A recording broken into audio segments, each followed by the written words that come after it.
Shaken, yeah, I do. What's good? How are you doing? Thanks for joining the stream. Where are you chatting from?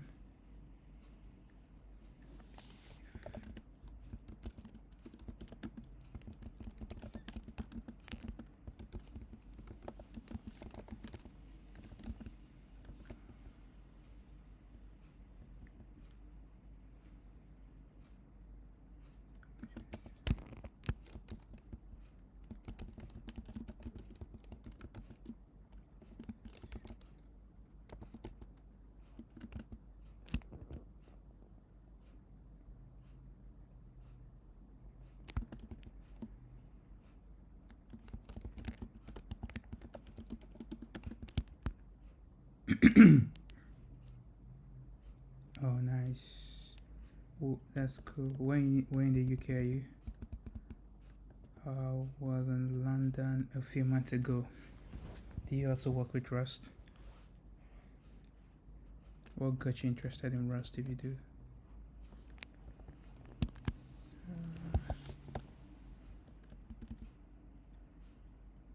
Return the reference.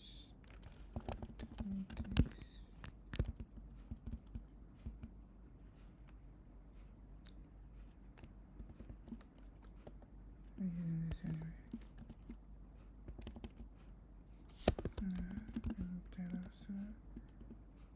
We're using this. No.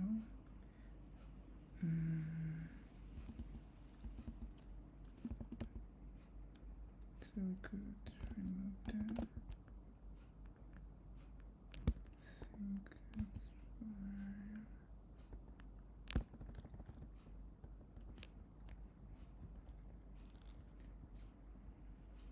I'm from Manchester. I don't actually work on Rust, but for some reason your channel was recommended to me.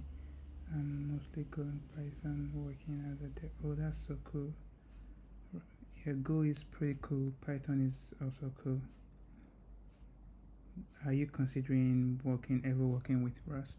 I mean, if you're doing DevOps, I think Golang is like the language of DevOps. I mean, TypeScript is also used heavily, especially if you're doing cloud CDK stuff. I was just there chilling. I was, seeing my siblings. We were just having a meetup. Mostly, that was there.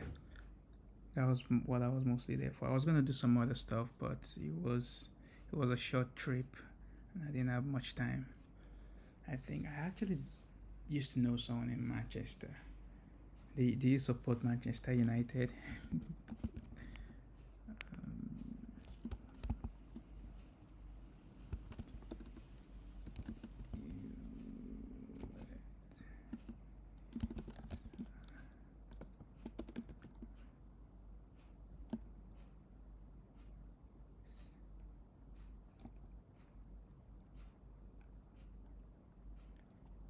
Let's see.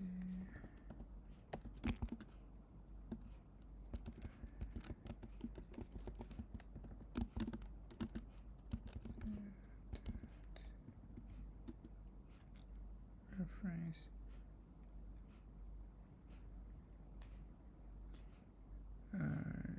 Relation type. Yes, I'm just gonna pass relation type here.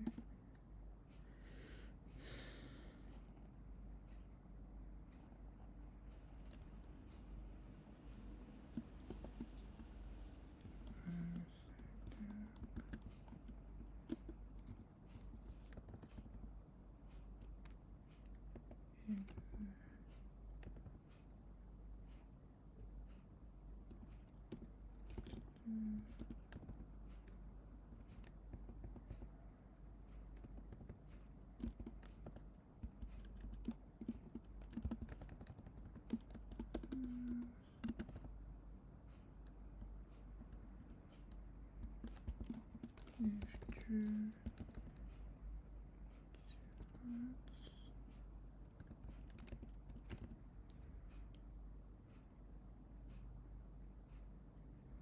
House A. Oh yeah.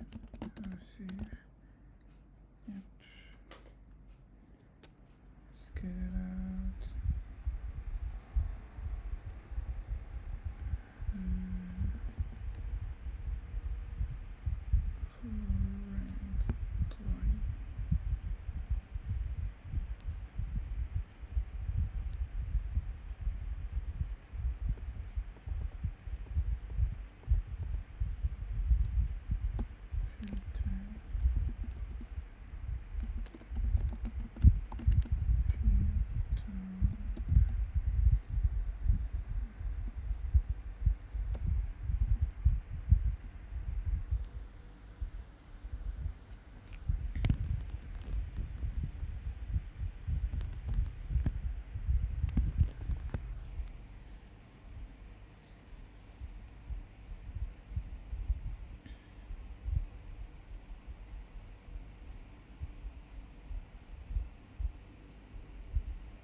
Should we just choose to hide it alone or the entire path?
left hand.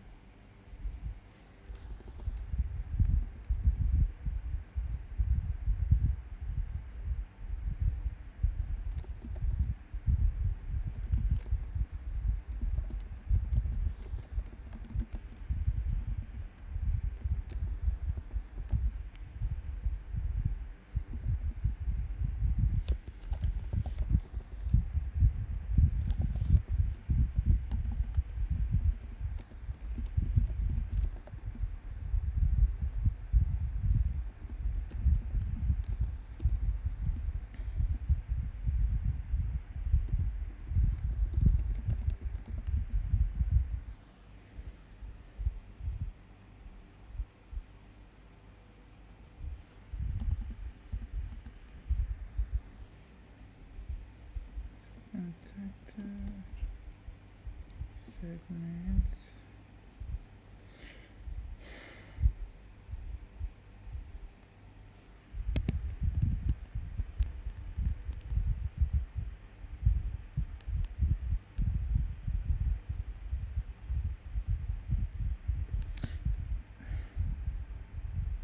No, let's do this first. Let's get this first. So if that is the case, if the current one is in the front type,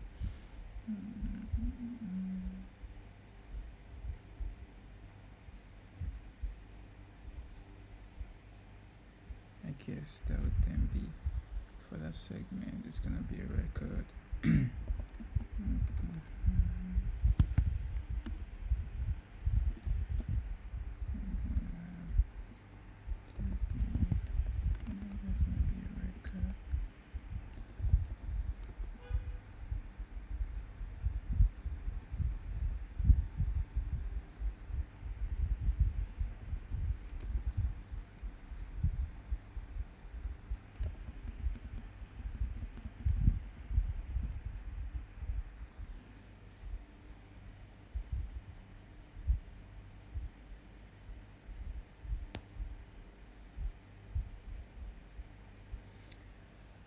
Can I get the information at control time? Likely not. I can get it, but not directly this way, since for the foreign type, I'm basically parsing the entire type token.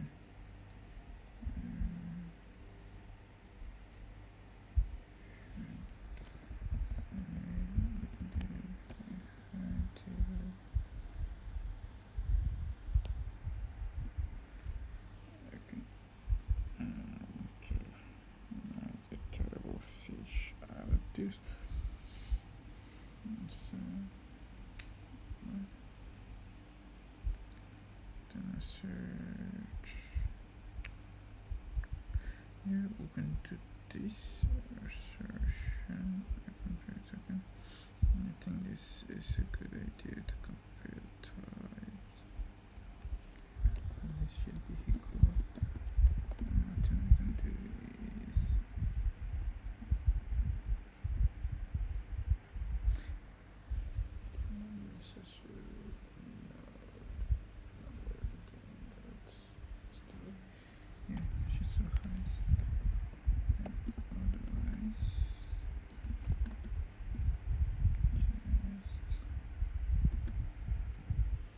Kobe Lee, nice work, man. Thanks, I appreciate it. Thank you so much. Where are you chatting from? How did you find my channel? And do you work with Rust? I'm just curious. How you doing, man?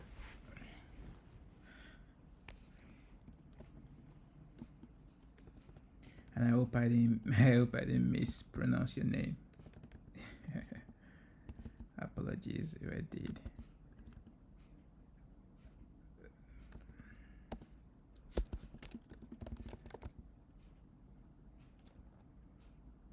Oh, awesome. When years is that, if you don't mind me asking?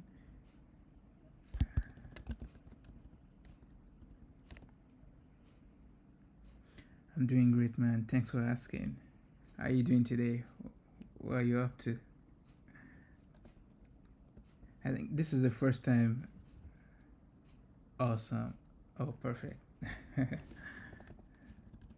So when US is that?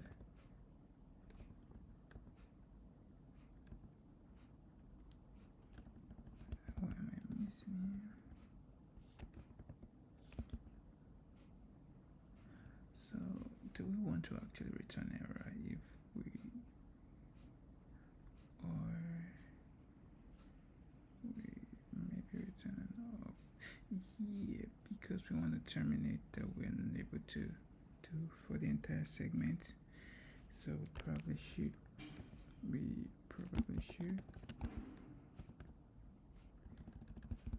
Missing here.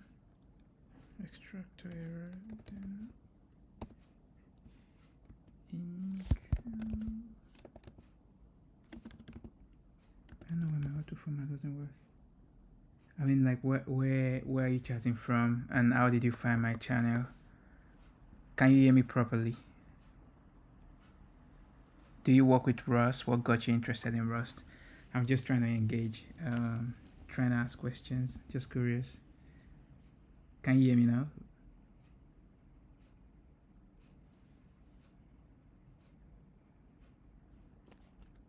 Please let me know if you can hear me. I'm just asking, like, where you're chatting from, what got you interested in Rust, if you work with Rust, and how you found my channel. Oh, better. That's great. I do have a proper setup for like my mic, my camera, but I just didn't want to get distracted with all the other stuff.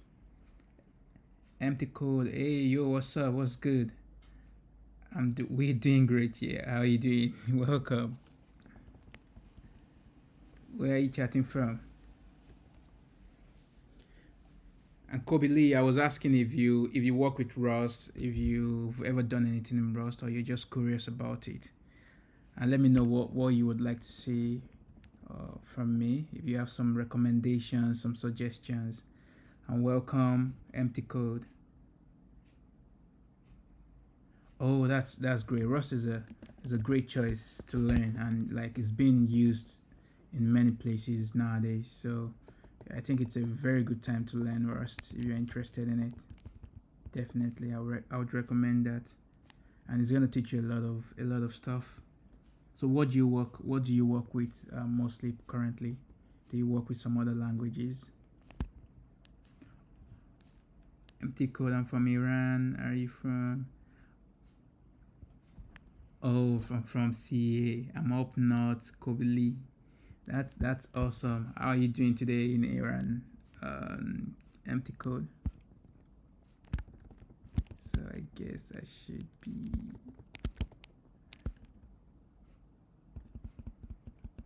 So okay, now we're expecting two arguments. I guess that would be relation type, right? Base type and token structure. That would be relation type. Just pretty much passing it down. What I've done it's nested. Maybe I wouldn't have had to. In this case, I guess it's fine. It should be fine. Now we do the same here. Yep. So Python, JS, another. That's awesome. Yeah, I work with Python and JS myself. I mean, I've been working with those. Those were like one of my first languages, and Java. Yeah, they are awesome languages for sure. The only problem I have with Python, which is getting better, is the package manager. Of course, then back in the days, I'm talking about like almost a decade ago now.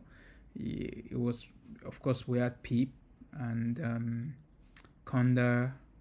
Then we had like things like poetry and stuff like that.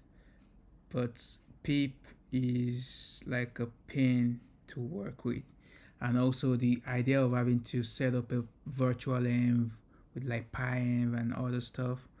I just didn't like the if you were if you're trying to manage external dependencies, I find Python to be like a pain to work with, but it's getting better with things like Rough, and there's this Rough is built in Rust, by the way, and there is this other, but Rough is less of a package manager, if I remember correctly. As at least as of the last time I checked, it was more like a tooling, developer tooling like Linter and stuff like that. But there is this other library. It's relatively new. It's also written in Rust.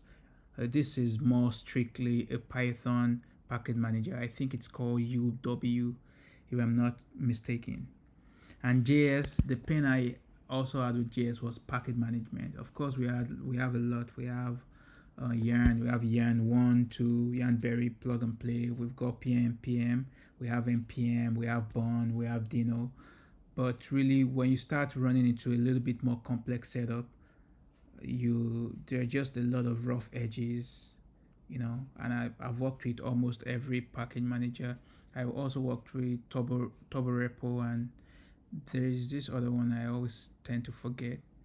I even wrote my bash script for doing a bunch of stuff, but for me that's a big sell on the with working with Rust. I'm fine trying to choose between C Sharp or Golang for backend. I'm a beginner.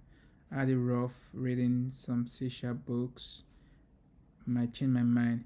Yeah, I would say C Sharp is more or less like Java. It depends on where you're at. Like C Sharp is definitely a good choice to of a language to learn, and if you're finding that you're having a difficult or some difficulties learning C Sharp with some resources, what I would recommend is that you try different stuff, because most of the time when you're struggling to learn, the problem might just be with the instructor compatibility with you, not necessarily the instructor himself. You can think of it like a relationship, right?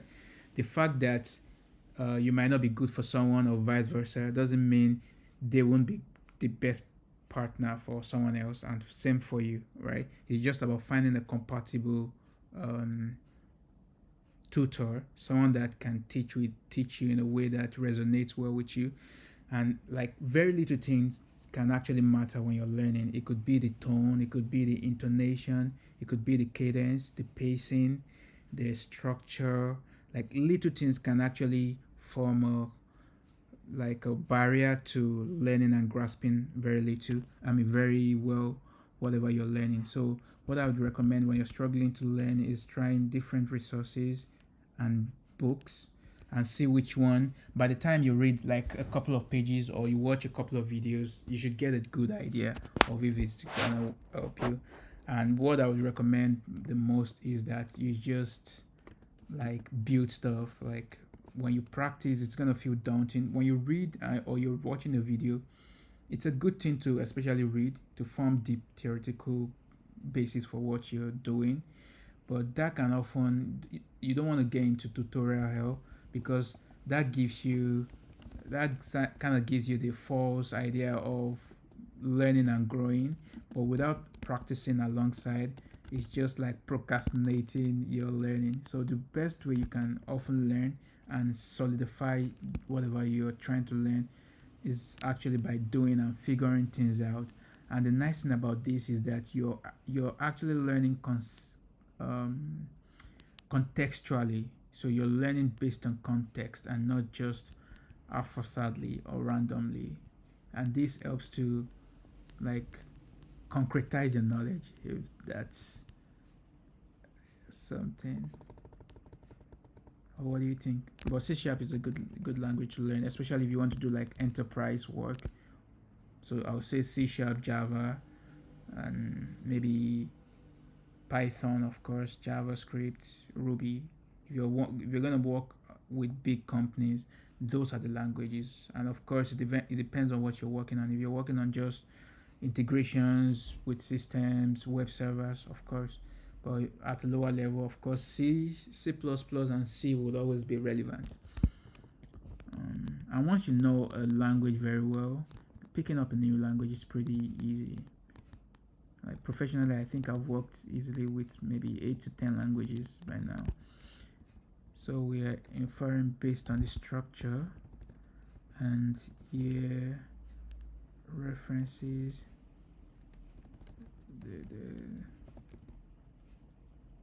may not live long enough. I think what we need to do here, because of what's this concept called, the lifetime illusion or what, we might have to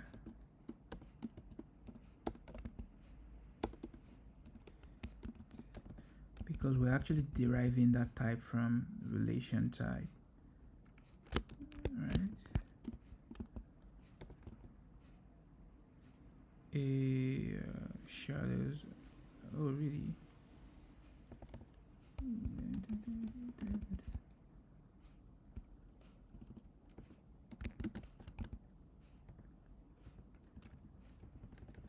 Nice.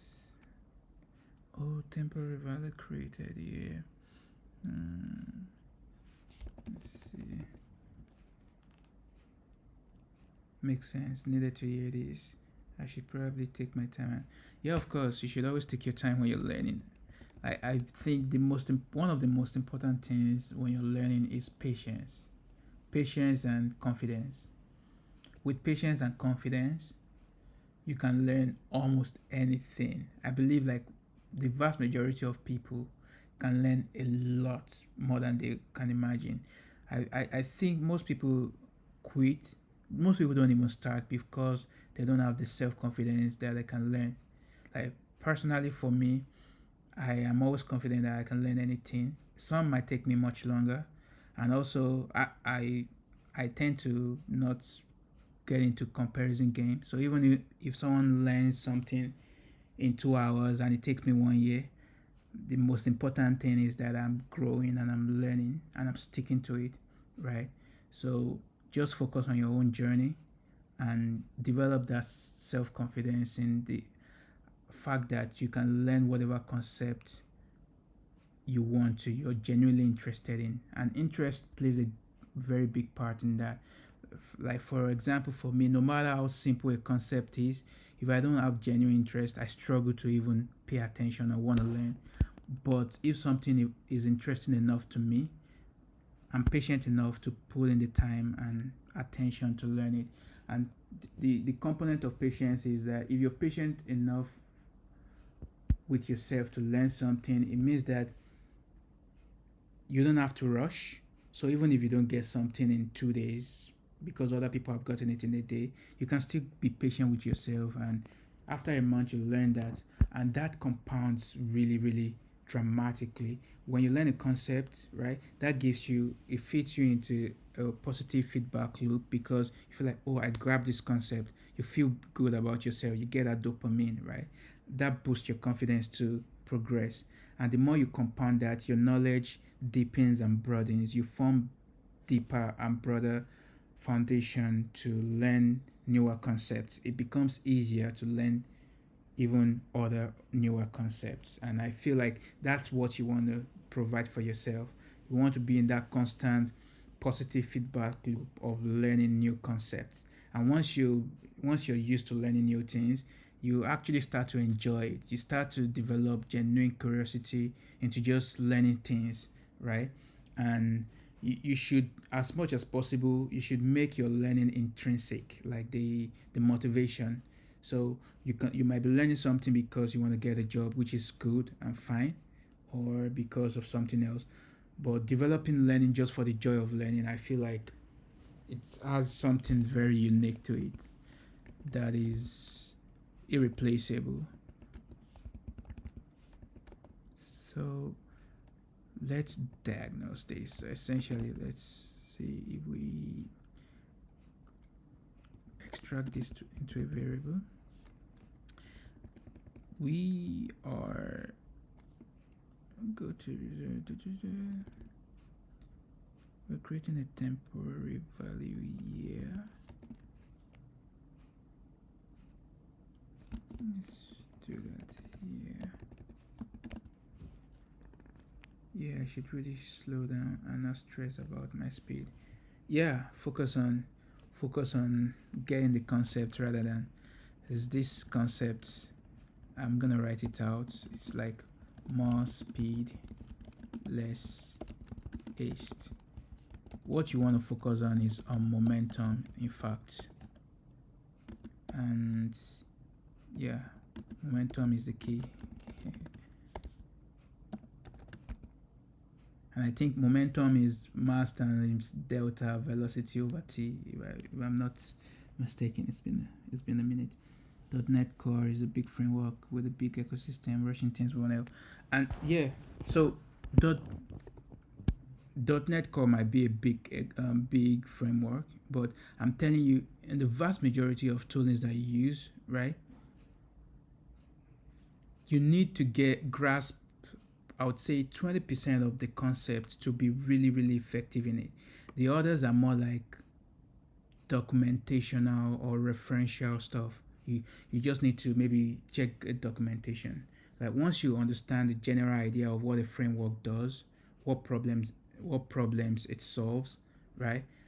You don't need to worry about every little detail. Just first focus on the core, the high level of problems it solves, and say, okay, we're talking about the MVC, or how does .NET or whatever framework you're using, how does it solve the um, model part of it, the view part of it, and how what are the different strategies and patterns? How is the repository patterns done here? How is inversion of control or whatever you're learning? Why do we even have to do that?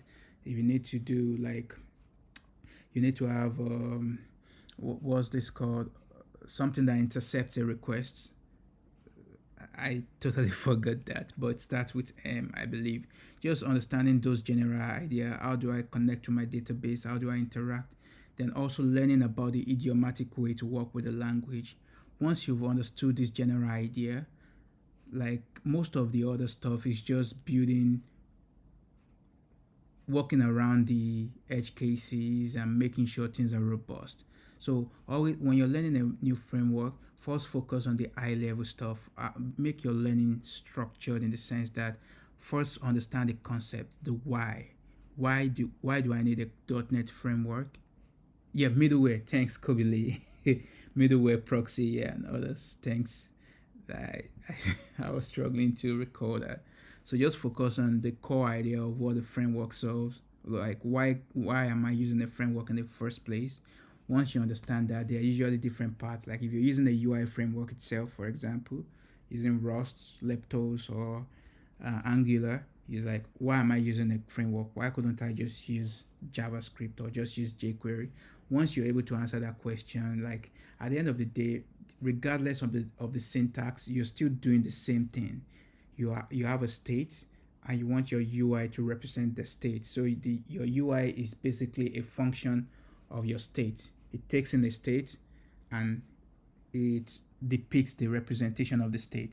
Once you understand that idea, every framework is just built around making it easy for you to do that. So regardless whether or not it's React, the way they achieve that is might be a little bit different, but at the end of the day, it's the same. Some might be using signals, and signals at the end of the day is just like, you can think of them as observables, and some might be just using DOM, virtual DOM, and stuff like that, but they're still trying to achieve the core idea. And that's why when these frameworks start, they start as something very simple, and the complexity starts to build. There's this like concept of accidental complexity, and I can't recall the second is accidental complexity, and is it intentional complexity? Yeah, so you start with something simple. You feel like, oh, this should be easy. It shouldn't be more than 100 lines of code. Then you start getting into it, and you start running into edge cases. Oh, I need to do this. I need to cover this. Oh, this bug arose. Let me fix this. This is how this framework actually expand, and they become monstrous. So the core idea of most framework, I would say, is probably less than 1,000 line of code. But the solving for the edge cases for you, and not bogging you down with the details, is what make these frameworks or libraries. And that's why Next.js is like has grown into this monstrosity. But there's this other component in it, is like the context. So when, let's use Next.js for example. When Next.js was built, let's say that was like 8 years ago, right? 8 years ago, the browser the browser support for a lot of APIs is totally different from today. right? So when you're also building a framework tooling for engineers, you also have to think in terms of like from first principles. So you can think for yourself that okay, this library doesn't solve this, so maybe that's just the way it is. But maybe this library doesn't solve this it because it was created 8 years ago, and there weren't the tooling or things to support solving problems in that way. But it's possible today. But they are unable to do that because when you evolve your code, sometimes it might be it might not be as malleable or easy to change. And an example I can think of is like Moment.js. So Moment.js was built mostly with like class-based syntax and structure. So the problem with this is that it's it's much more complex to do things like tree shaking. So tree shaking is basically removing the dead code path, the path that are not being used, right? So that you can reduce the amount of code you push over the wire, and this can help your website to be faster or whatever. But at the point where Moment.js was built, right, to the creator, the class-based system was the optimal for them. Was like it could be the DevX or whatever. But today, people are more concerned about efficiency, making sure you can push your code can be fast, right? Your website or web app can be faster, right? So now there is support for things like tree shaking, and we have things like different bundlers, webpack rather, rspack, and Vite, a bunch of other stuff that does all these things today. There are these new possibilities, so now you need to rethink things in a new way.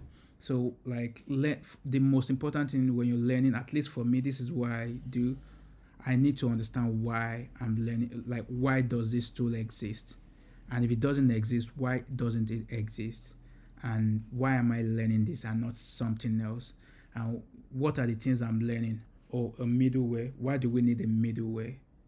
Why would we ever need to intercept a request or try to modify the process? What are the security implications of that? How can we mitigate them? And what are the benefits of that? Once you're able to understand the why, it becomes easy for you to not only learn and grasp new concepts, I would say relatively faster. I think it's also a lot more effective and efficient way to ground your knowledge and retain your knowledge, because you learn things contextually rather than just haphazardly, like randomly, and just oh yeah, this is a black box, and you know, once you realize that the whole world works according to law of nature, essentially physics, and everything, nothing exists without the why. You know that as you go higher, generally the temperature goes lower, adiabatic cooling or whatever. You understand that there is always an explanation for most things. We might not understand the explanation or even have the explanation sooner, but there exists an explanation. So whatever tool you're using is not really a black box. So always seek to deepen your knowledge, to always understand what goes a layer underneath what you're doing. Like what problem does this solve, then what even happens a layer beneath. I think just having that continuous curiosity approach into like learning is remarkable, and it also sustains your hunger to learn and to understand what you're doing.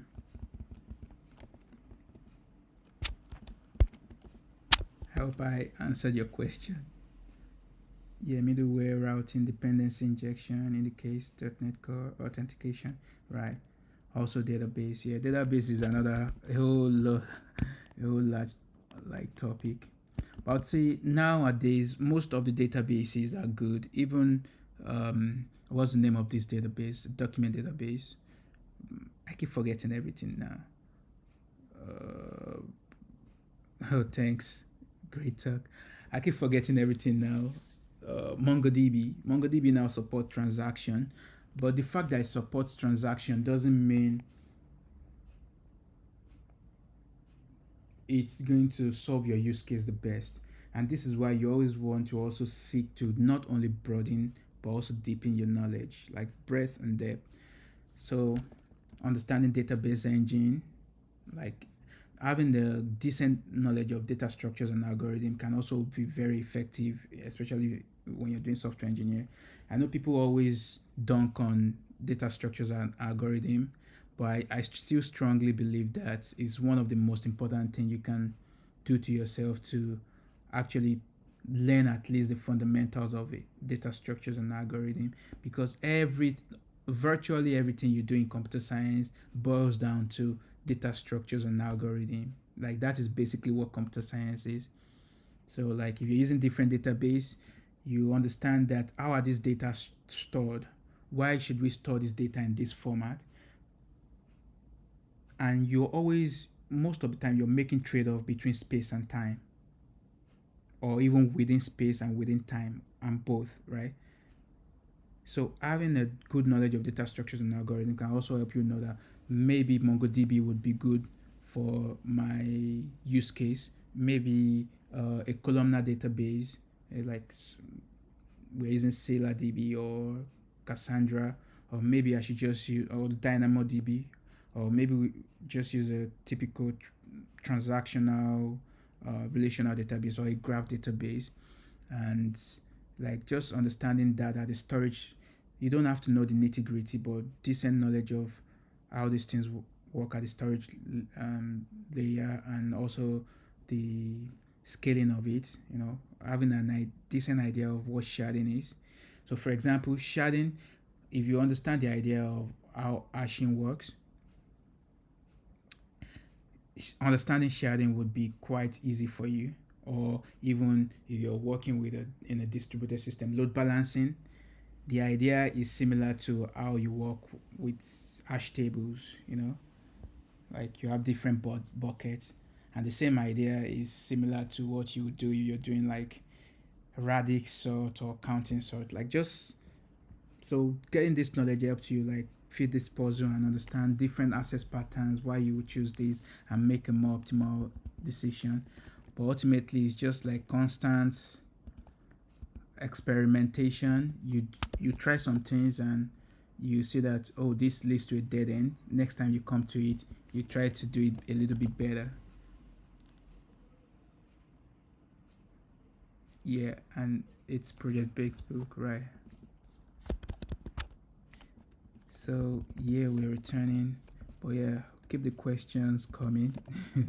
I'll try to answer to the best of my knowledge.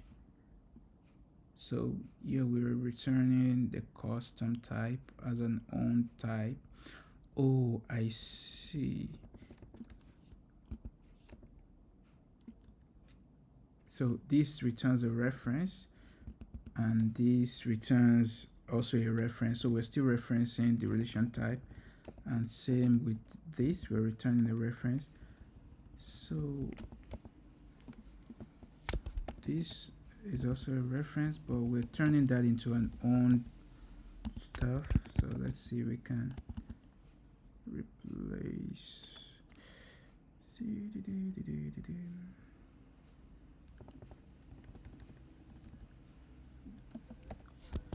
Let's check that. So what does it look like? Okay, custom type. So we have the type itself. How about we take that and let's take all this ref.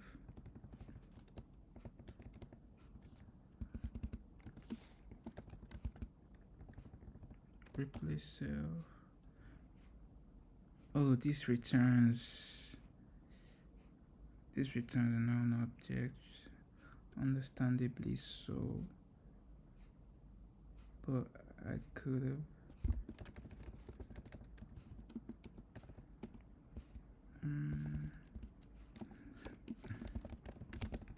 didn't we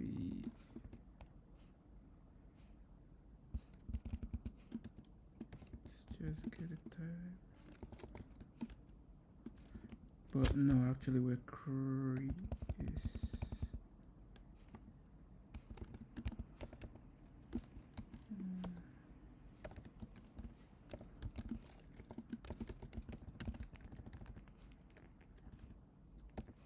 Yep.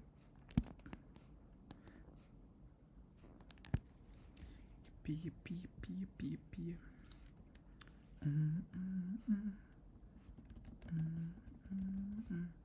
And we could start that also, but I need to see where do we get access to the type. We get it from the arguments, so we could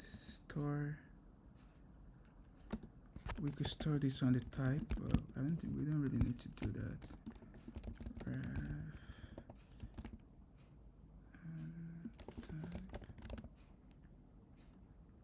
Thanks a lot, man. Gonna head out and read the docs with more patience. Absolutely, you're welcome. I hope you enjoy. You experience the joy of learning even more. You're always welcome to ask questions and let me know if you've got more. Happy to answer your questions. To look. Oh yeah, that's a local variable we cannot return, except we are storing that in the current instance. I don't want to clone that, so it would be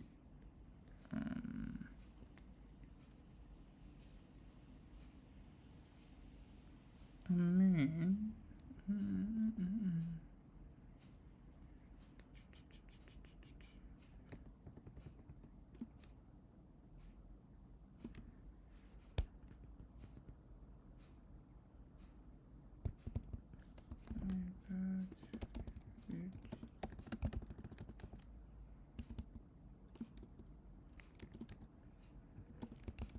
This should return a replacer instead.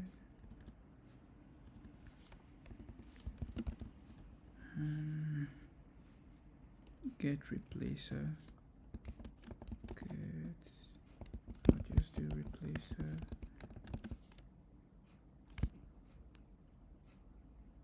Yep.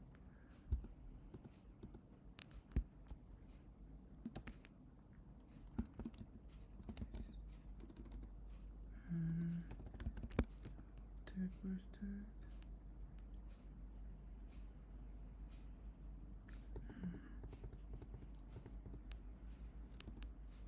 Stump tab.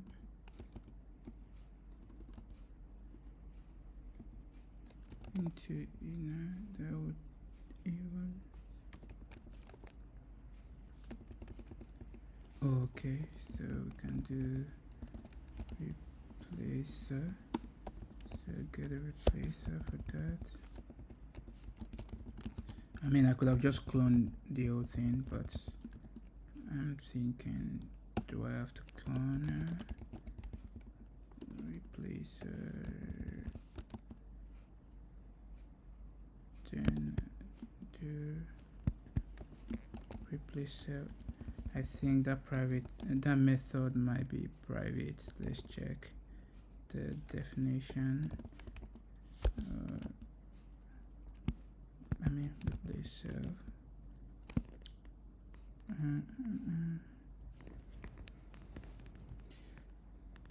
Beyond that is clone. Okay, replace self-ref.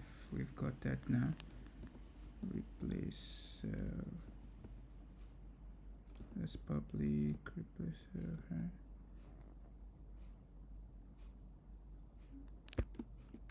Isn't this public? It's a public, so what am I missing? Replace self-visit, alright.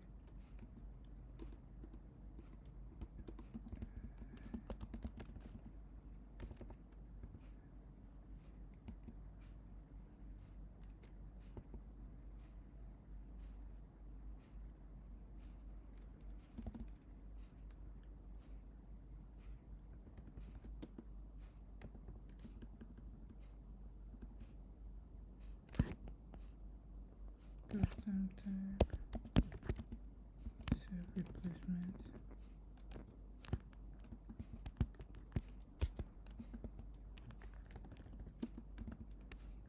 Custom type. Okay, isn't that public though?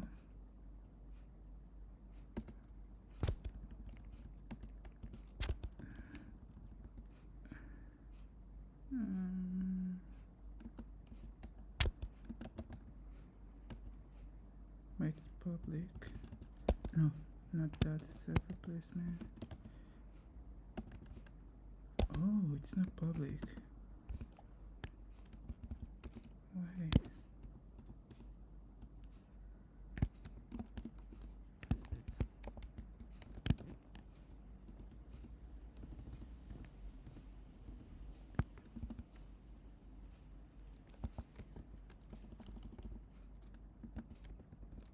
Let's check.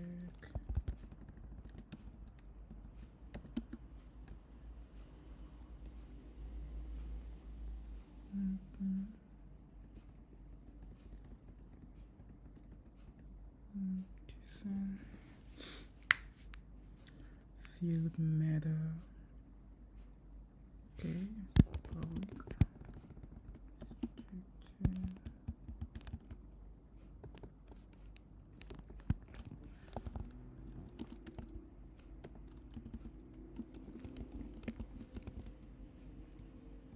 Okay, now it's public.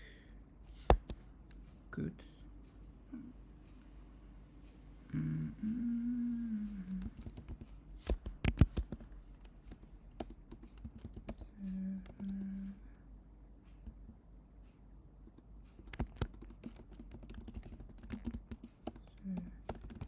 Let's do a bit of rusty stuff. Let's make that immutable. Let's color her and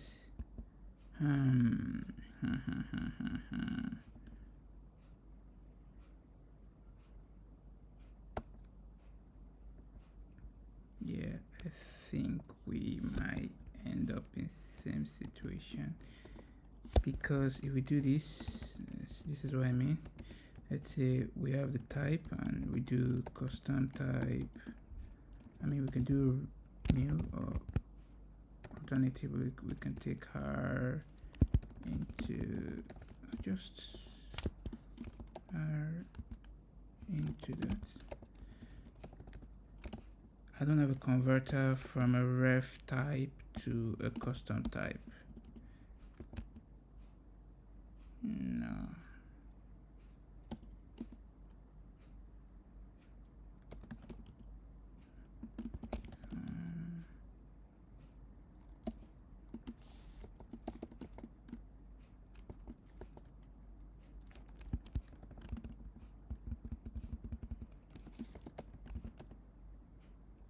That won't fly, because I'll still be returning reference to that.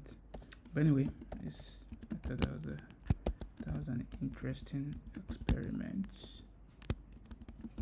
We need to store the data somewhere. So basically what's happening is we're dropping that at this. So what we can do, we don't even need to, we can just do into inner, and yeah, we add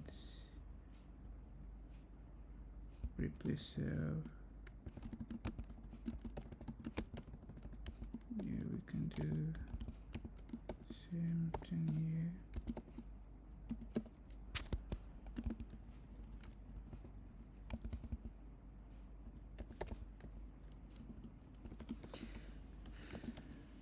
Custom self. Then we do into inner. So return down on value. Then we remove that reference. We do the same here. Yep. So that does it.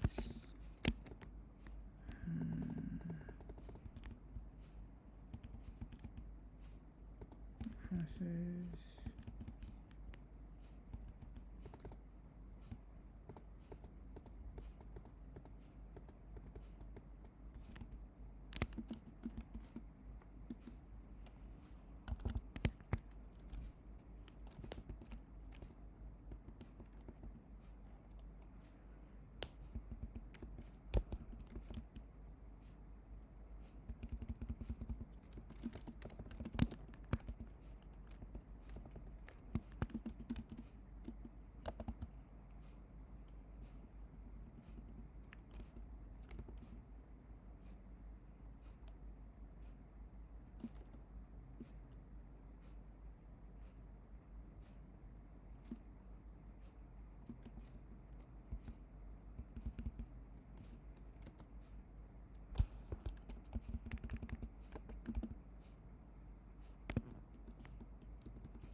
sometimes not sure.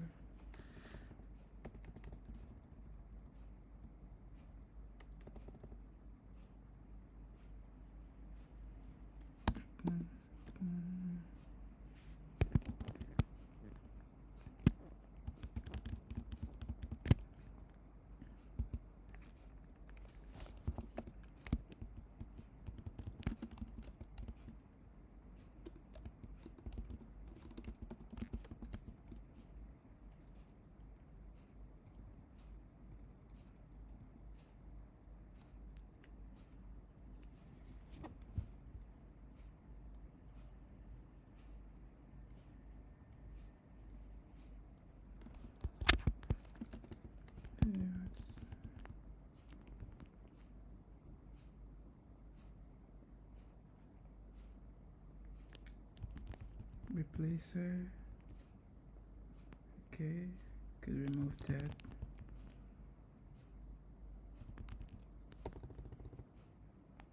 Since I'm not using that anymore, so this would be the one.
So now we're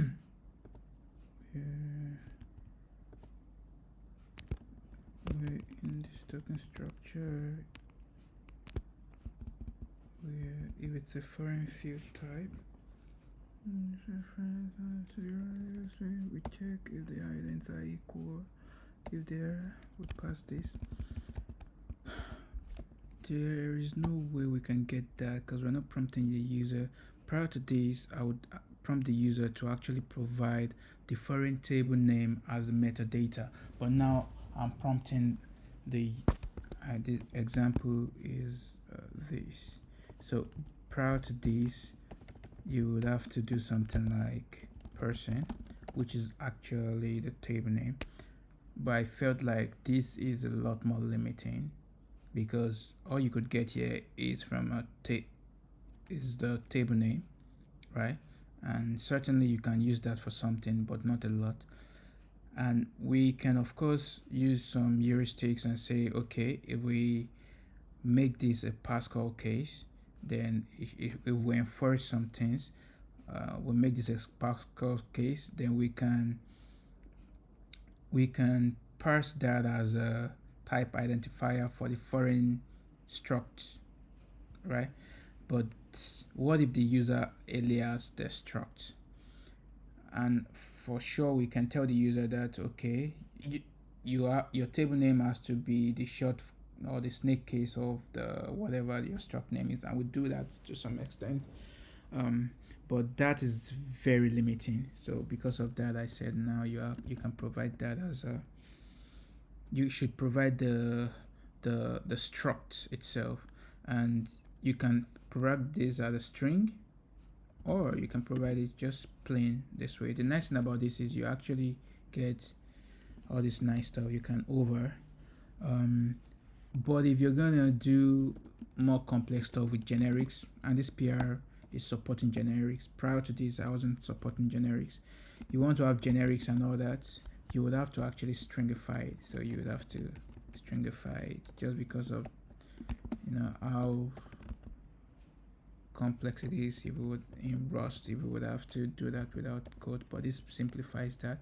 But if it's just a simple type without generics, you can remove the code.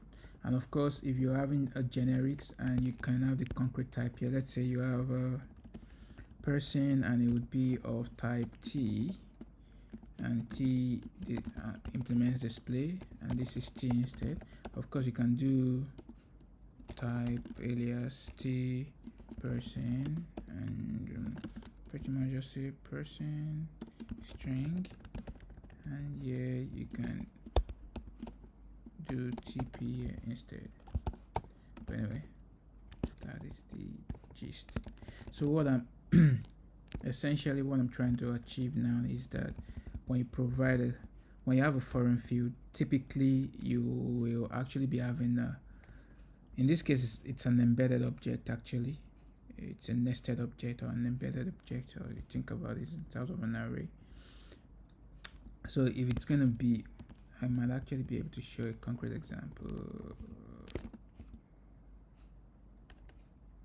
Okay, pieces. Okay, so we've got some examples here. So here we're having a link, we're calling that a weapon. You can remove that and you're able to introspect that. So the nice thing about this is that code navigation also works. The string doesn't work, right? So that's the nice thing. But anyway, what I'm trying to achieve is that usually when you're having this kind of situation of foreign reference, it's usually one levels deep. But if you're gonna be doing nested array, so I should probably limit that to nested array. So if you're gonna be doing something like this, probably you won't be doing like this, is like maybe 10 levels deep. What I'm trying to achieve is that the DB type of this will be type probably array of array, something like that. That is what this should be, and this would be something like, okay, we already have it here. So if you provide just this, we use the heuristics of the fact that you provided this as vec or vec or vec, most likely you're not using a type alias or something else as vec, right? You shouldn't. And even if you use the full path, we should still be able to get the root of it. So we're just guessing that, okay, if this is a vec or is a hash set, then you're probably talking about an array or a set, right? We can guess that. If the type aligns with what you're providing here, you're probably talking about the nested object or the embedded object you're talking about. So with that, we can say array of that object, and it gives us the type. But if at any depth of this we're not able to guess that type, we just say okay, we back off, we tried our best, but we couldn't get the type you've provided, and we don't want to enforce. Of course, we could just defer to any. We can defer to any, and you can argue that that is valid. But rather than telling you, rather than just falling back to any, we are going to throw an error at you and say we couldn't infer that. So it's up to you to then say yes, you want this to be any, or you could just say this is just an array of any, and that's also valid, right? But that's now up to you. But we prompt you that at least we didn't just fall back to something generic like any. You can think of this like any in TypeScript or even in any in Rust. But the nice thing about this is when we're doing the guessing, we actually do a cross validation sort of. So if we guess it right or wrong, whatever we do, we still make sure that we assert that this is a vector or this is an array, and that's what we're expecting. But anyway, so that's what I'm trying to achieve now.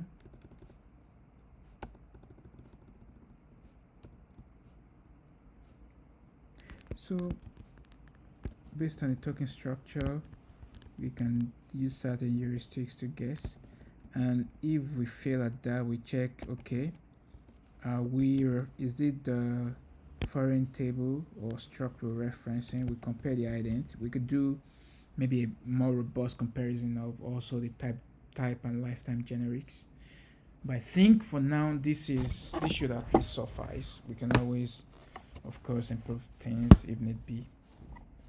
So we're saying the type is a record. No, actually, it isn't just a record.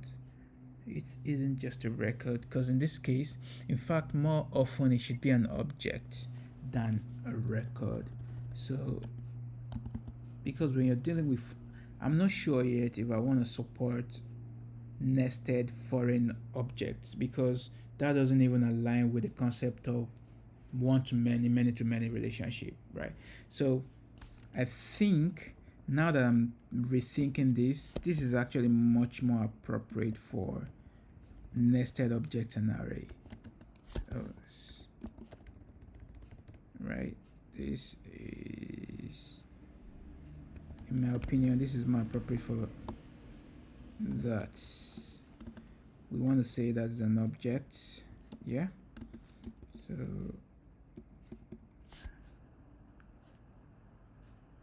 should I just import that? But it's okay. Relation. Let's link one. Couldn't I format this? How to format doesn't work here, but it's fine. Link. Relation type. Link self. Link many. Relation type. Link many.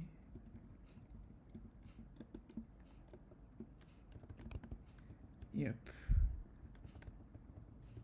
That should cover everything pretty much. Oh,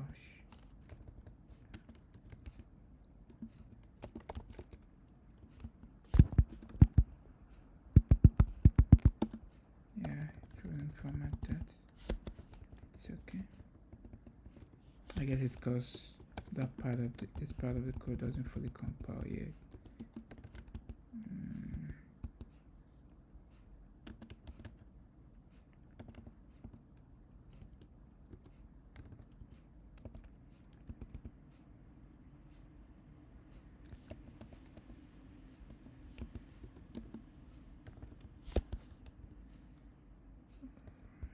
Oh, I should have actually put this behind.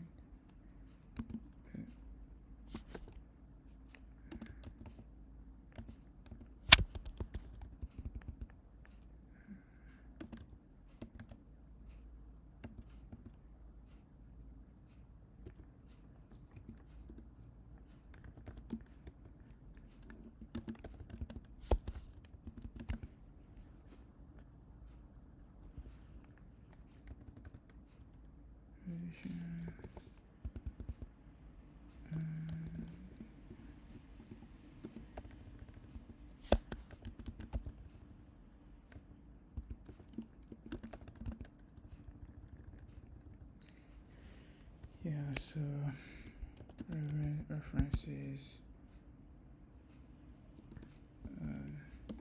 listed object, but we may also want, actually I take this out because we might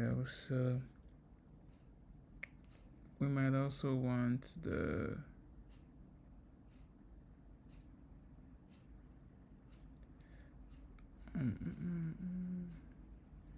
we might so there are two things that actually come to mind. If we do it directly here, in the case if you're having a nested object, if you're having a nested link, I don't think there should be any case. We shouldn't have option of link many because that's literally what link many does, or link self. Link self itself is a wrapper, and it gives you none sometimes. So yeah, I think we should just, for now, I would say references.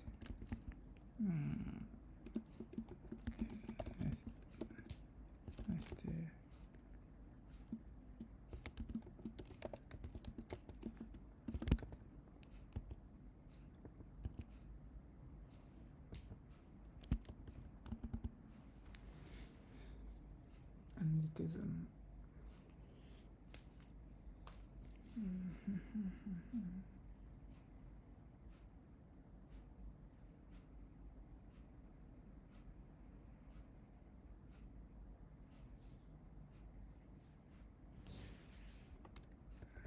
would be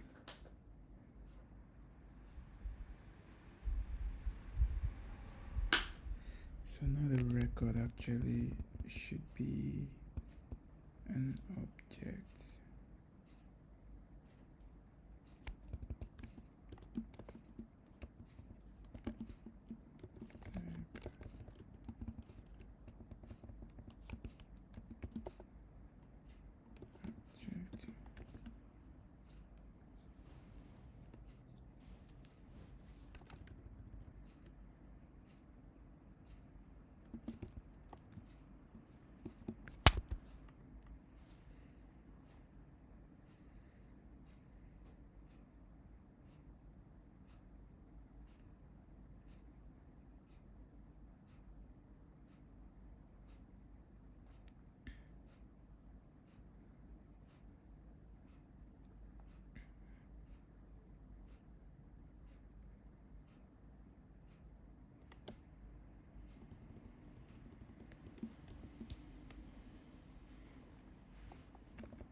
At this point, this helper function is looking less useful, so I'm contemplating on getting rid of it.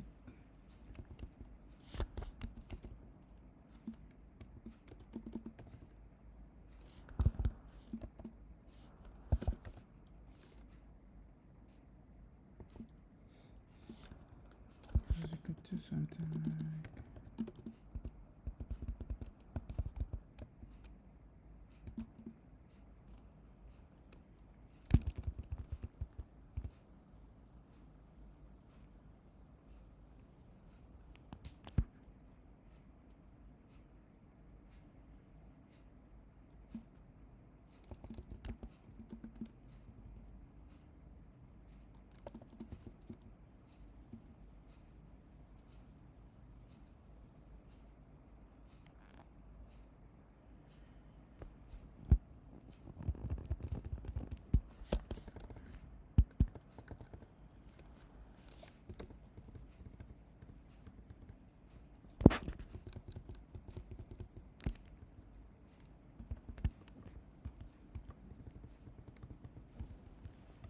So we're trying to use this cache start.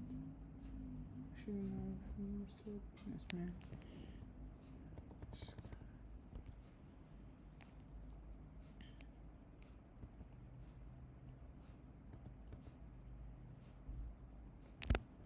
So we have this recursive function here. So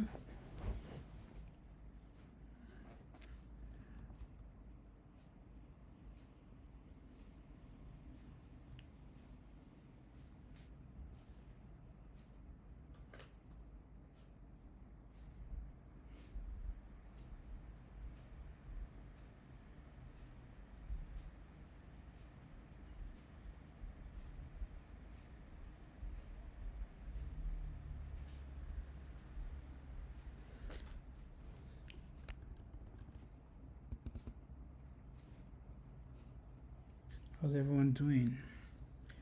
So get it in. We go over there to create the inference instance, and the relation type.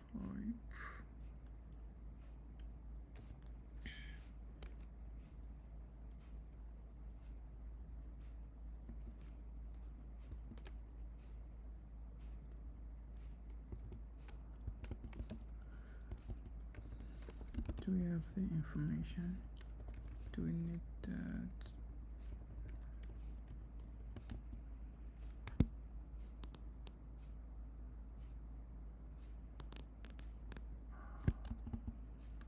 It's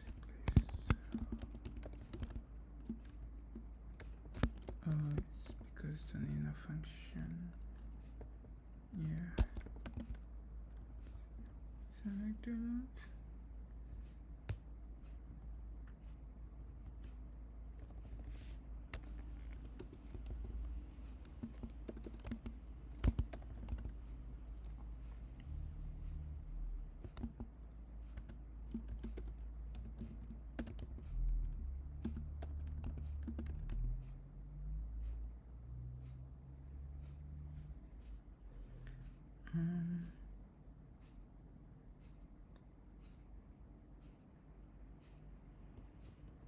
Okay, based on path, we infer that, we get that, we push the assertion, then we call that continuously, and that's gonna end at the point where we exhaust this. Yep, you're eventually gonna exhaust that. I was wondering if we could get a type also out.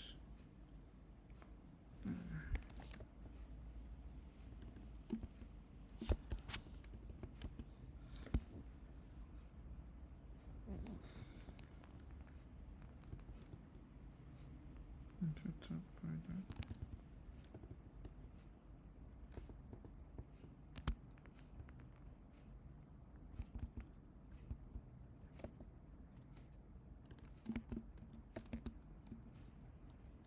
Paste up token.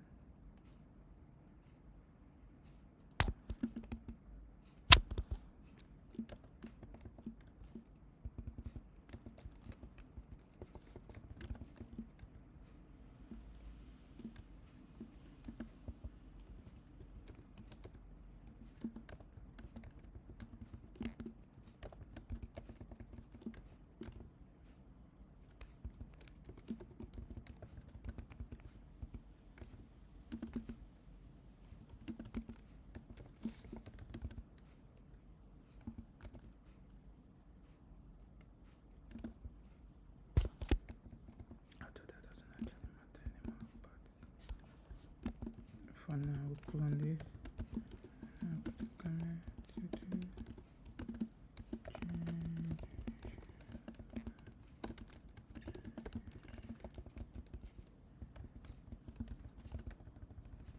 Francis.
Sure thing. Let me do that.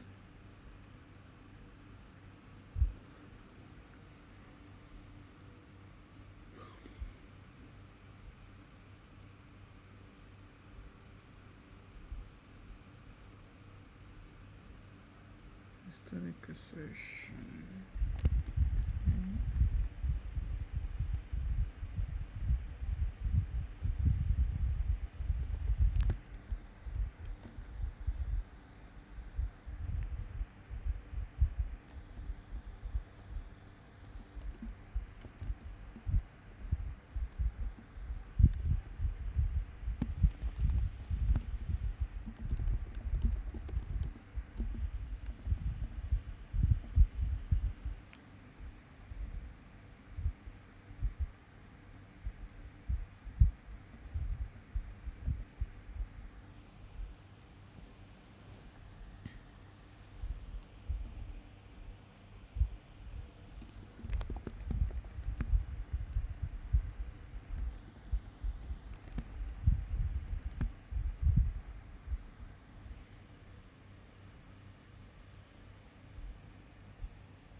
Let's transcript.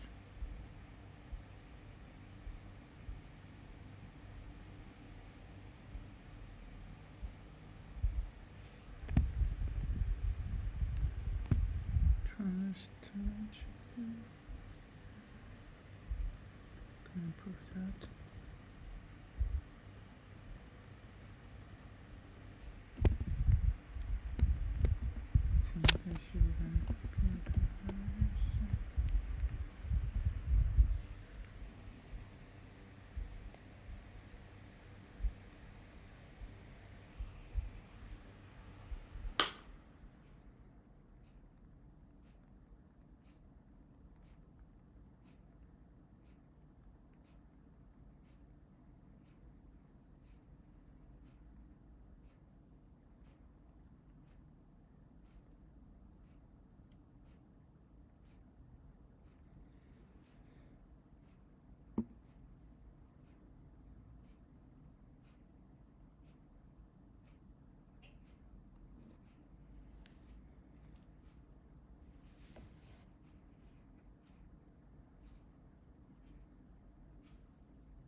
should make this probably the first priority.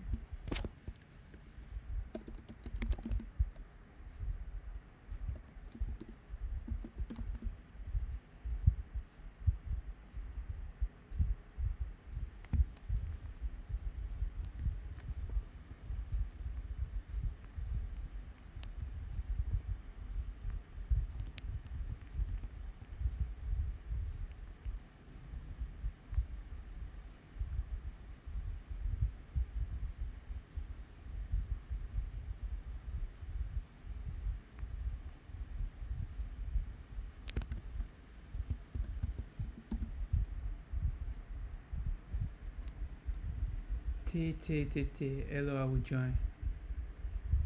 Hi, what's up? What's good? Welcome, welcome. You're free to join, of course. How are you doing today?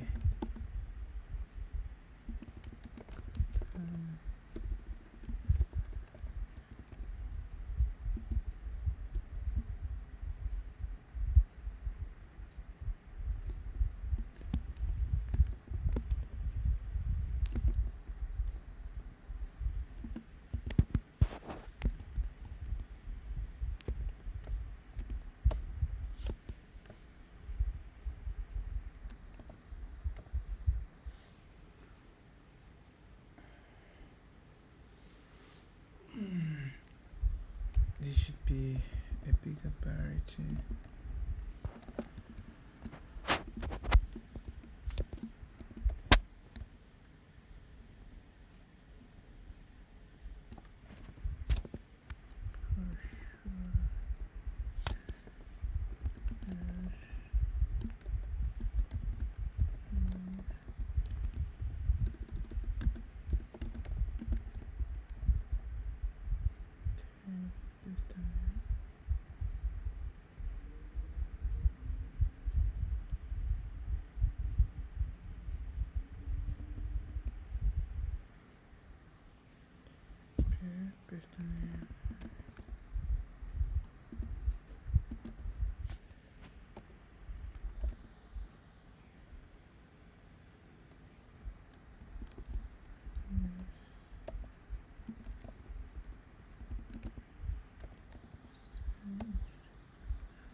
String.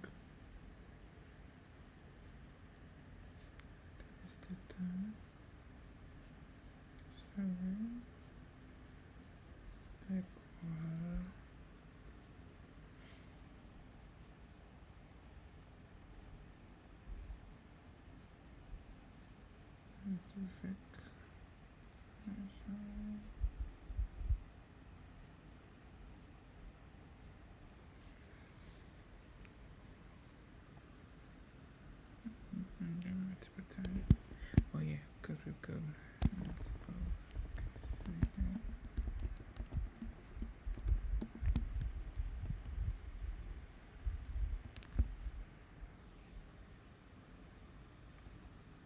Okay, next. So yeah, found as multiple nesting. That's two nesting. We have 1, 2, then object awesome. What about find this person? We have just one level, an object awesome. What about founders 10? How many levels do we have here?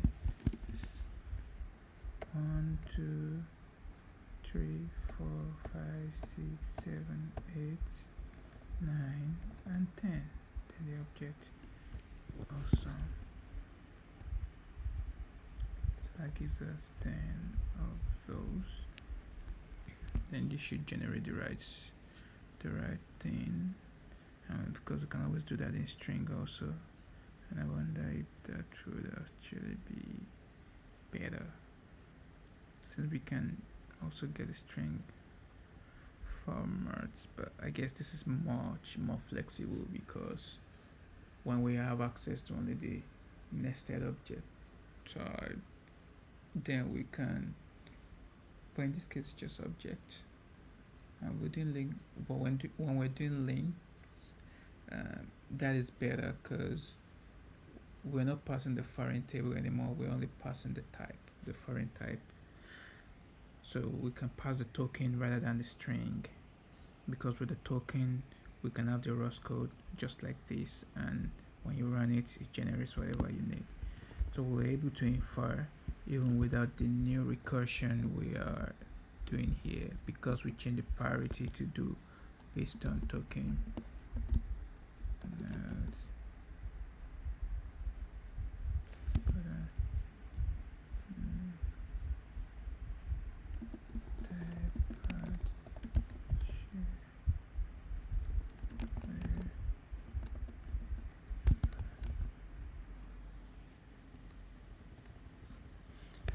So with that, we might not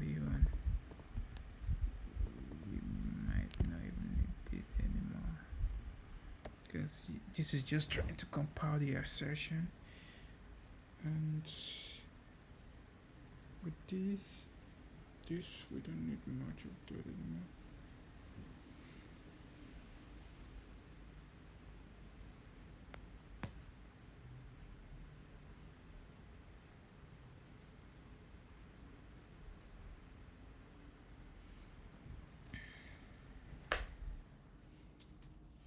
Yeah, so we get the nested type. With that, we don't even need this anymore, because we're already handling that. Yep. And this will simplify a lot of things. So I'm just going to say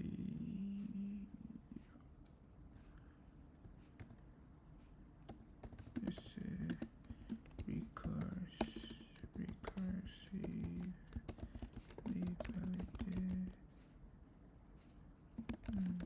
generate filter.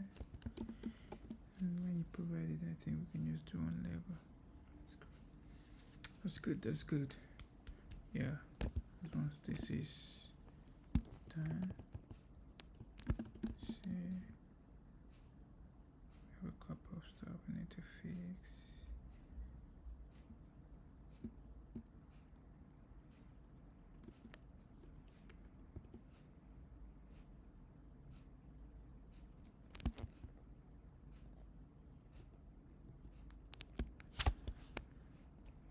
Awesome.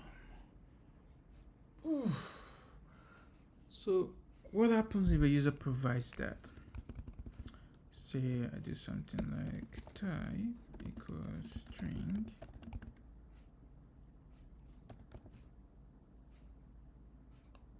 Okay.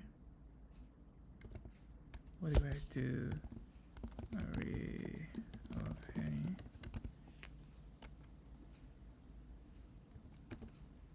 Oh, that's good.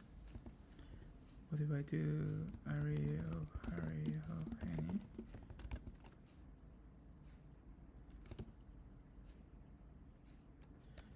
And if I do string here,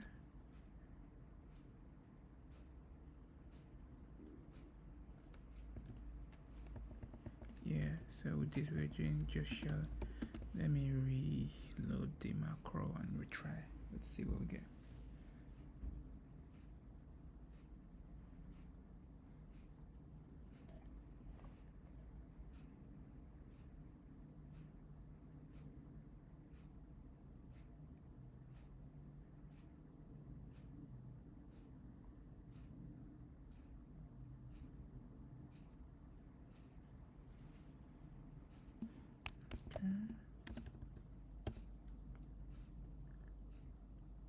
that's the case, if you use a provider type, we shouldn't even be running a part. So show you. Let's just go down. Okay, so we're doing the shallow validation here. Shallow validation. Shallow validation.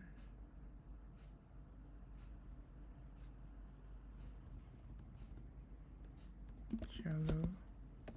Shallow, because we have the 1 level, 2 levels. Yeah, so we're done with the shallow validation. But we go define here.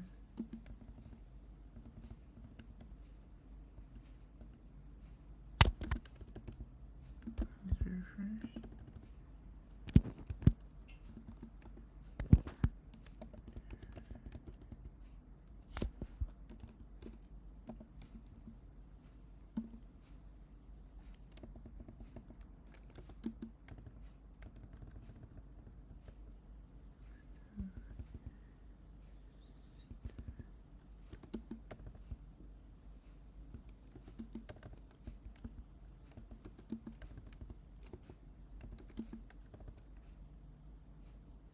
Okay, so basically just takes whatever you give it to, give to it.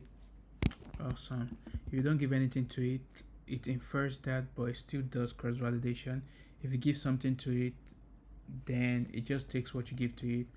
However, it still does shallow validation. In this case, if you do something like integer, then they should fail.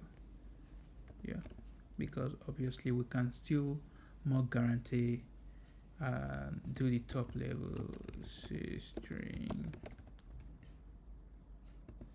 yeah, array string, yeah. So we do only shallow, which is, I think it's a good trade-off to make. Yeah. Flow. Good.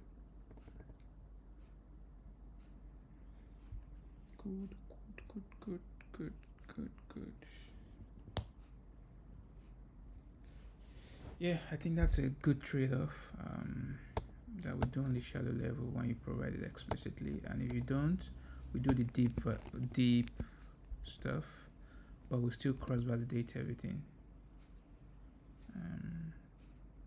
Yeah, I could make a comment here or not. So this is actually not necessary anymore. I could remove that, and definitely should remove this first,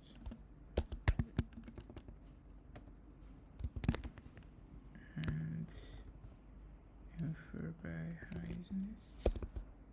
That is interesting.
Yeah, I think this is in a simple if else is fine.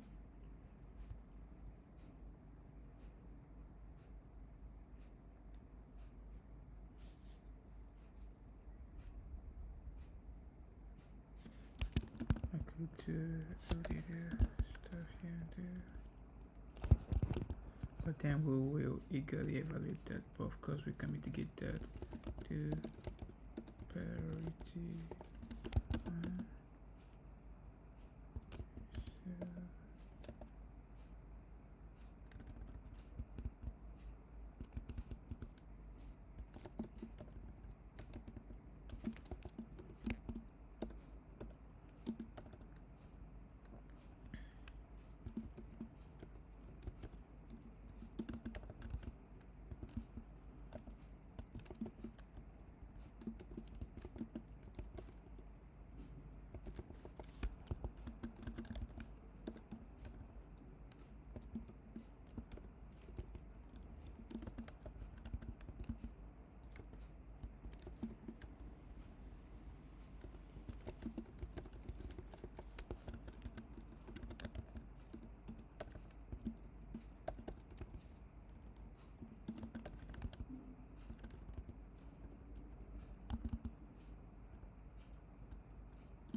by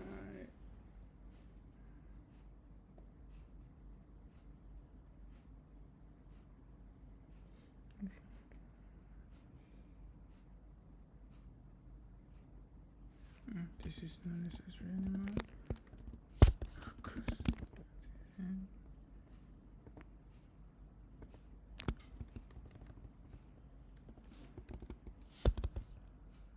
This is not so much.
Actually, this I could just say is object.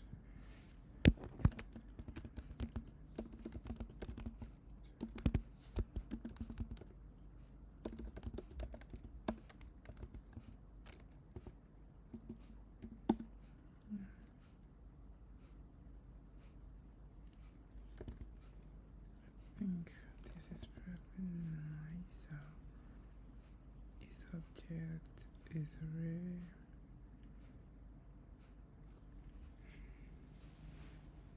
Is person.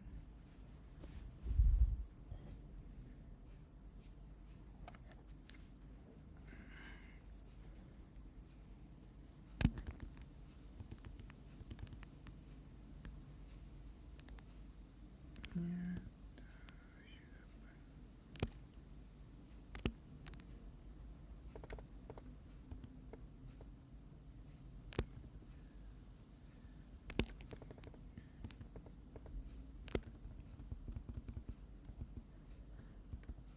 Okay, so yeah, I could do.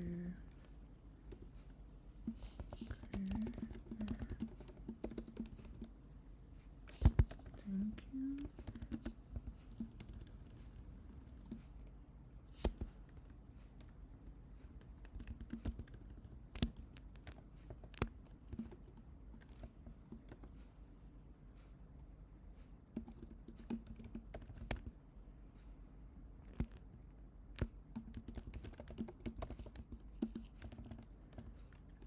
This one.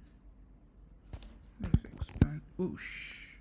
That was a mistake. Let's go back. Geometry. Let's expand that fully. Let's do define field. Found this one.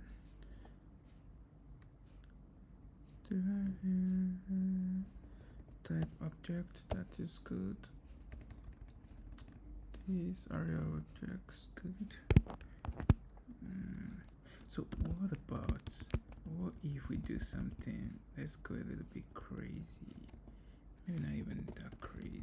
What if we do actually, you know,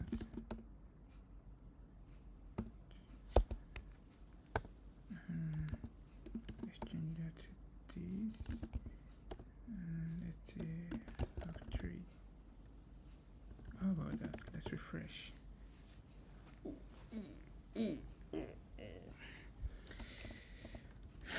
Let's see.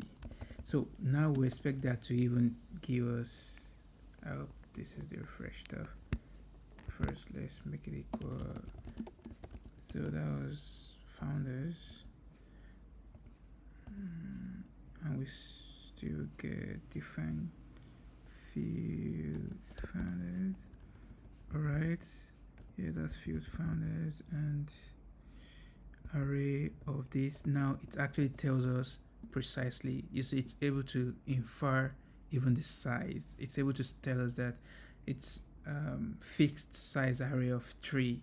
Like it's able to infer it from the type, which I think is cool. And of course, well, this type assertion also works for fixed size array, so that's cool. One thing I'm not sure I've tried is if you could do, let's say, something nested. Actually do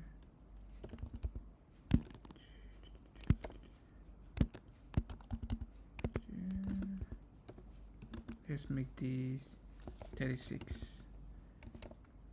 How about we try something? Okay, serialize is not satisfied. Ah, interesting. How about we try 10? So actually, by default, it seems like serialize is probably implemented up to 26, because at that point probably you should use a vector. Let's see, 30. How about 31, 2? Where does it stop? Okay.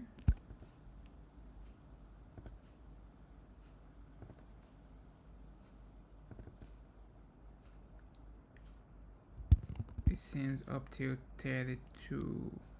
So 32, I guess, depending on the size of this.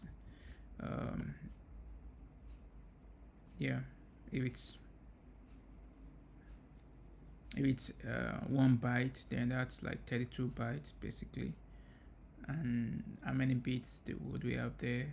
That's 256 bits, right? So in this case, of course, percent would be, let's say, okay, this is stored on the stack. I mean heap. It's string, so it's not fixed size. So, but we're gonna store the length, size, and blah blah blah information. But we're not able to tell the full stuff here. We're only going to be allocating, if I recall correctly, the size, the capacity, and what's the pointer? Yeah, to the heap. Anyway, so how about we try this? Let's say try 29 or 28. So let's refresh that. Let's see what we got.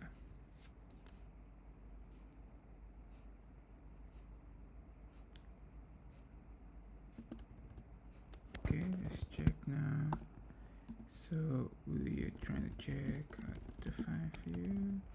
That's the founder's multiple nesting. So you see it's actually able to infer the size, and it's 28 here. So it says that it's a nested array, which is correct. The outer size is like array with size not specified, so it's not fixed, while the inner array is actually a fixed size array of 28, size 28. Am I using this anywhere? Yeah, it looks like it. So I will revert it in order not to clash with what I have currently. Okay, I think founders, yeah, I'll just make this company 2 for testing.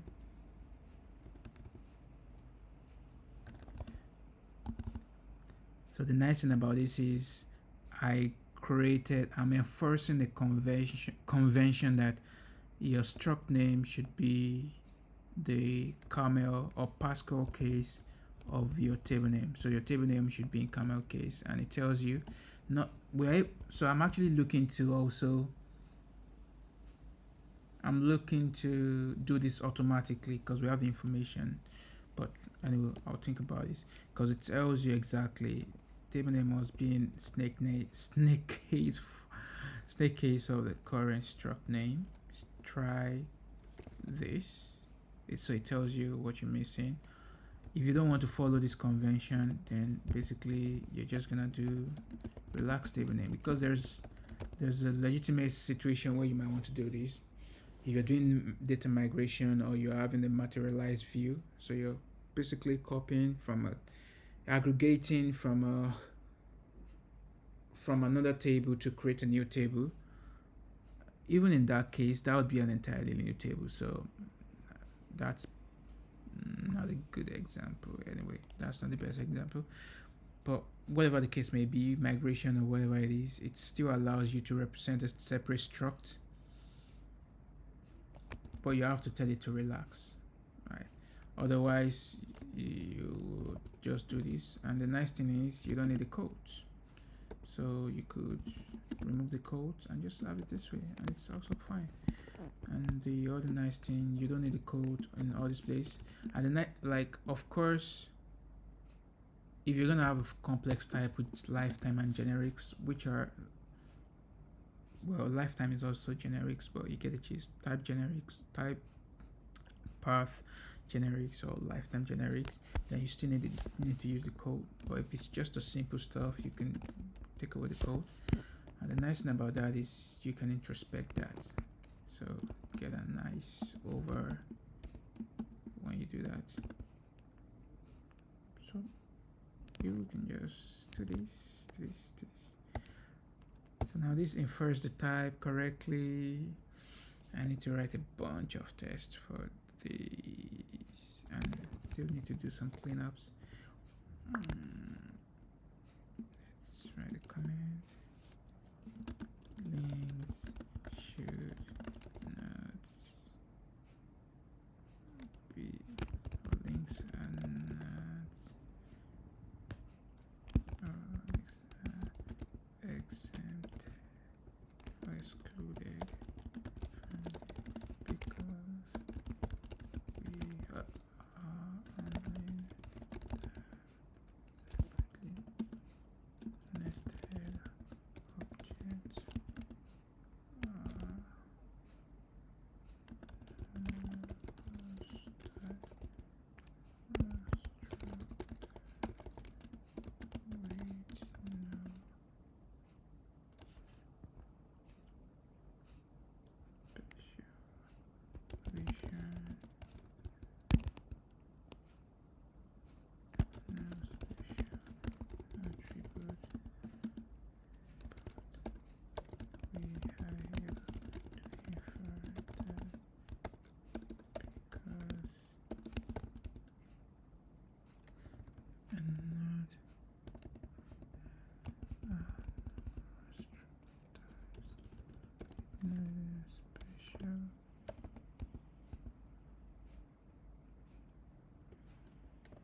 Special treatment within the context of the database.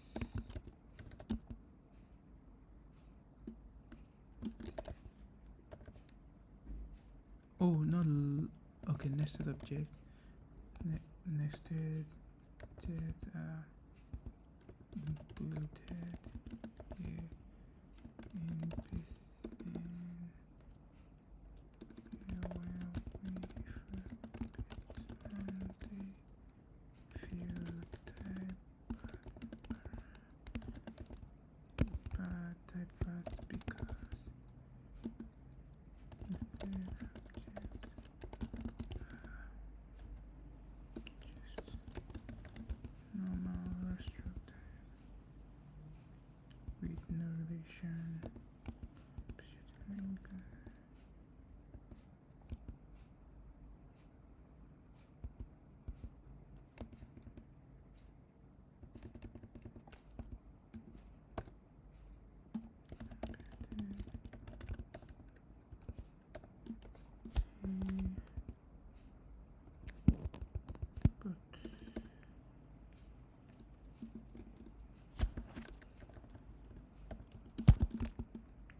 Honestly, we don't need this anymore.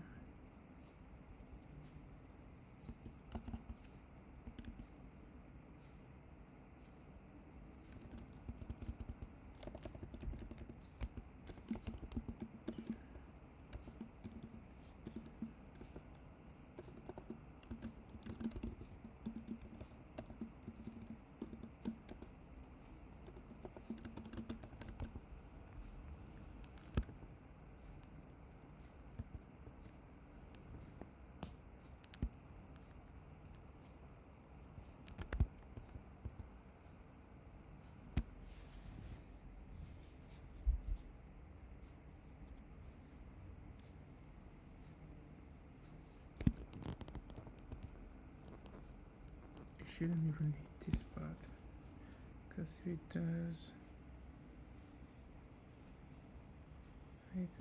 I should actually just panic here.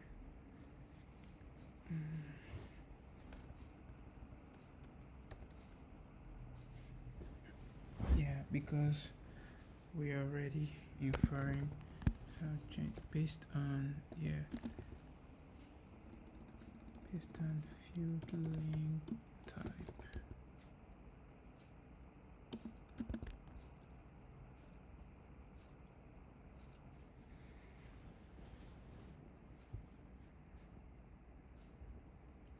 Link type.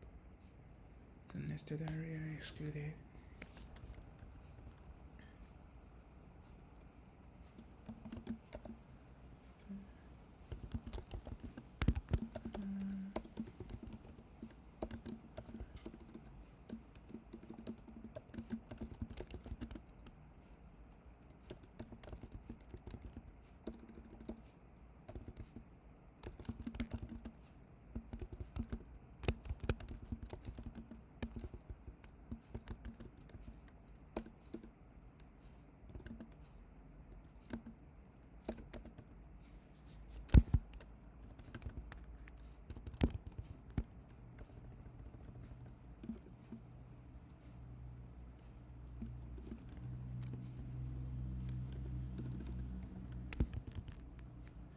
And that means I might not even need this anymore.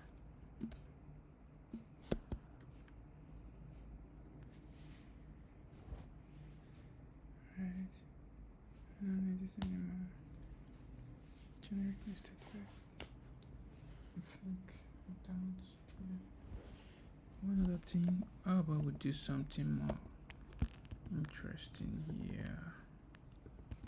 So if we just put an option right in between this, can we undo that case? Let's check. Let's see.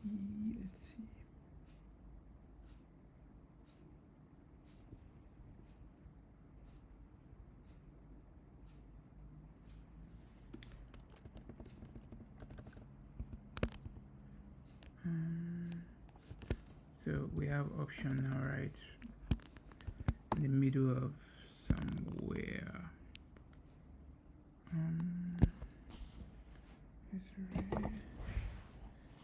Subject.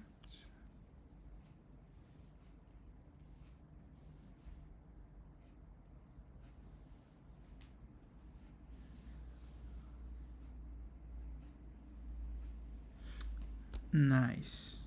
As you can see, yeah, it's saying it's option, so it's handling that. Then let's check that's found as 10, right? Let's check. So at the 5th level, 1 2 3 4 5, that's 1 2, oh no, this is 1 2 3 4 5. So it actually does add option there. So that's really good. That is good. I'll put that here. Anyway.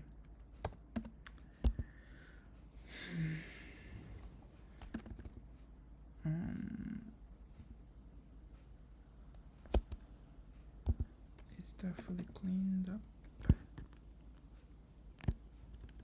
Okay.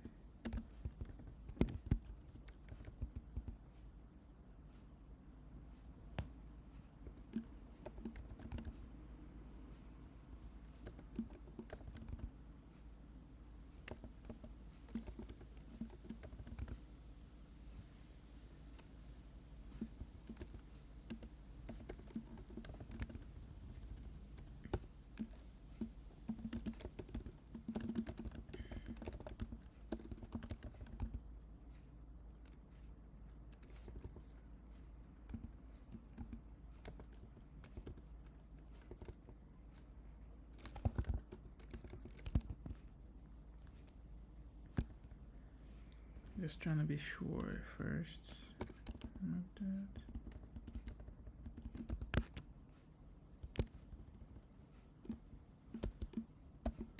We don't really need that anymore. Right.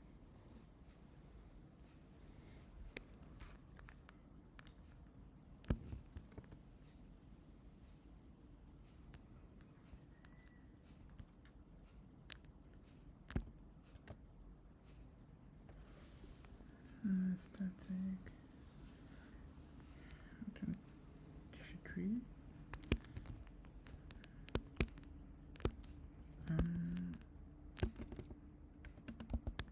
Think because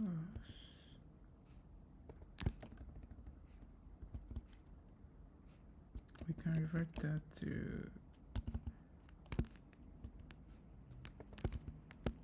using references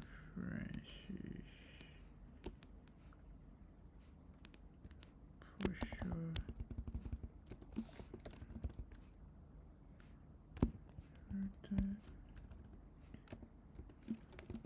Just nice, just based on ref anyway.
Am I able to use in this zero implementation now? Because I have them as functions instead.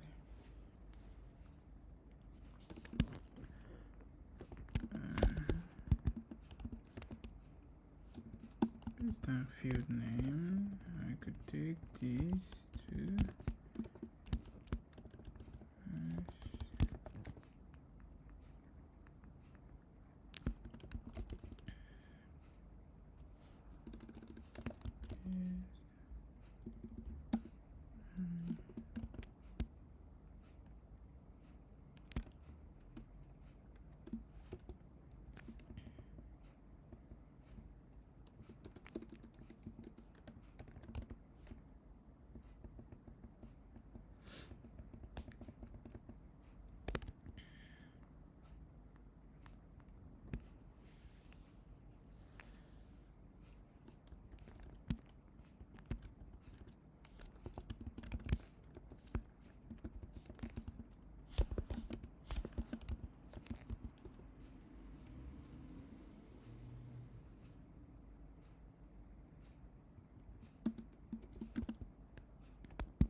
Yep.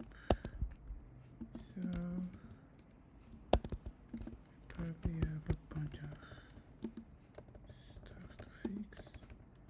Nice. Let's check on others first. Just like the component.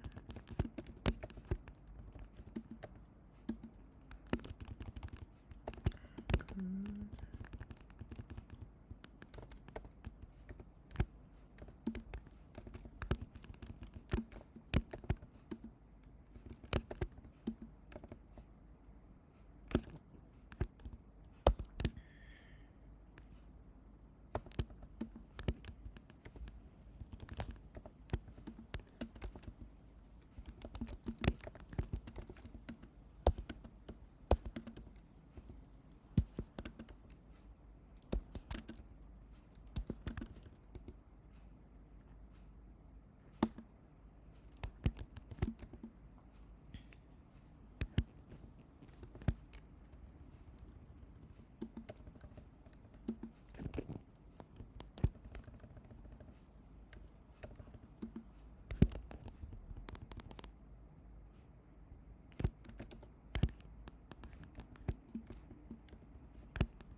That is weird.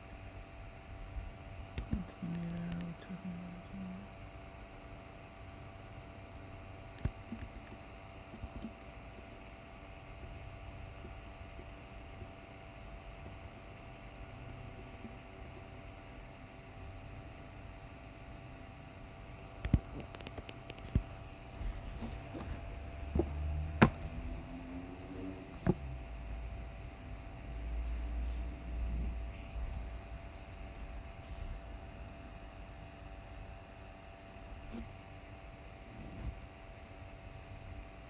Right.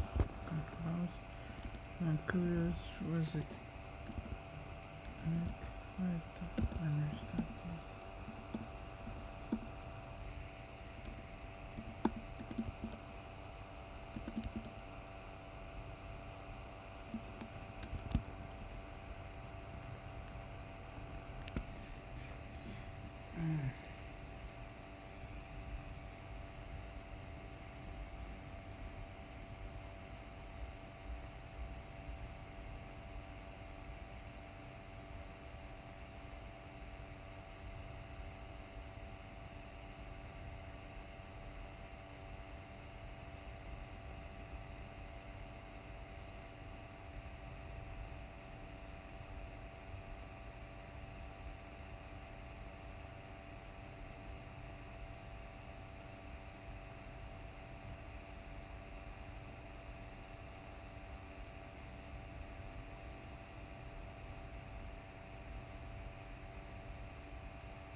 back in a second.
update.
think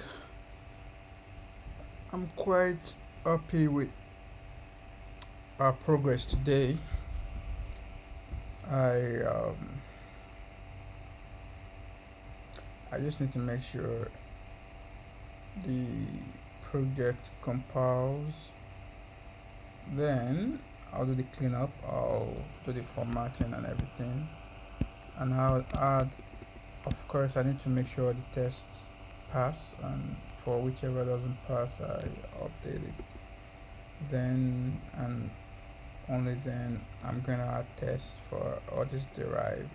I have tests pretty much everywhere else in other macros and for other macros and macro crates, and I've got tests in other modules basically other than this derived. So I need to add a bunch of tests for this because I think this is complex enough and largely settled. There might be a couple of changes here and there, but I'm quite happy with where we are at here. And I just need to add a bunch of tests, probably more integration tests, and a few unit tests. But thanks to everyone that joined today. I will probably get up now so I can get more power for my computer. I think with the way things are going, I might just have to get the M3 MacBook. Thanks to everyone that's joined. Peace. Stay coding. Stay careful and cheerful. Okay, that actually does check out. That's cool. What if I do cargo tests?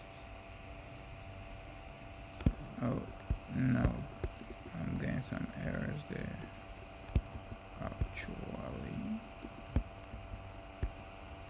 yeah, it should work now. But anyway, I'm just gonna run the test and see.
Yeah, I'll take a break and try to finish this part.